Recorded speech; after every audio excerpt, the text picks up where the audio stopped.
Pronađeno je 7 osoba koje su stradale u selu Restelnici u opštini Dragaš na Gori na Kosovu i Metohiji. Snežna lavina srušila je 7, a oštetila 6 kuća. Jedna devojčica je nađena živa i van je životne opasnosti, a za 5 osoba se traga. Svi stradali su iz porodice Reka, kazali su RTS-u meštani Restelnice. Iz kritičnih područja do sada su spasene 223 osobe, a oko 50.000 i dalje je zavejano. Na putu Bor-Žagubica iz zavejanog autobusa spaseno je 8 ljudi, a iz blokiranog sela u okolini Priboja i 1 trudnica. Najugroženijim opštinama isporučena je 51 tona hrane. Elektroprivreda Srbije saopštava da se dnevna potrošnja struje smanjila za 7 miliona kWh posle odluke vlade da se isključe preduzeća čija proizvodnja nije od vitalnog značaja. To je smanjenje od 4,5%, a potrebno je uštedeti 7.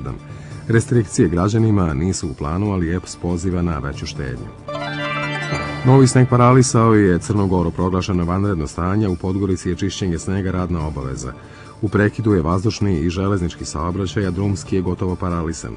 Na pruzi između Bijelog polja i Bara kod Kolašine lavina se obrušila na voz sa 50 putnika. Vozovi iz Srbije ne idu za Crnu Goru.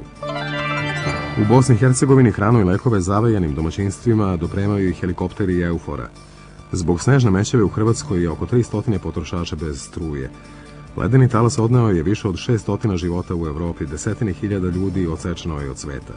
Kilometri reka okovani su ledom, a posle 25 godina Dunav se potpuno zaledio na severozapadu Bugarske. Španska radiotelevizija objavila je snimak hapšenja pripadnika zemunskog klana Luke Bojovića u Valenciji. Osumnjičen za više od 20 ubistava, nije delovao zabrinuto, osmehivao se kamerama i slao poljubac.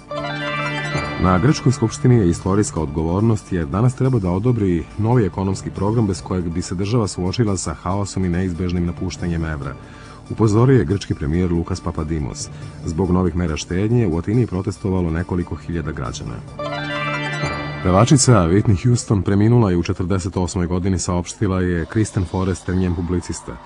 Telo slavne pevačice pronađeno je u hotelu Hilton na Beverly Hillsu, a uzrok smrti još uvek je nepoznat.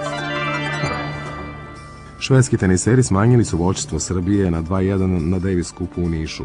U meču dubla Brunstrom i Lindstad pobedili su Zimonjića i Tipsarevića sa 3:2. Danas se igraju preostala 2 meča u singlu. Vreme i danas hladno i sa snegom. U planinskim predelima vejavica i mećava. Jutarnja temperatura od -12 do -5, najviša dnevno od -7 do 0. U Beogradu -6 stepeni.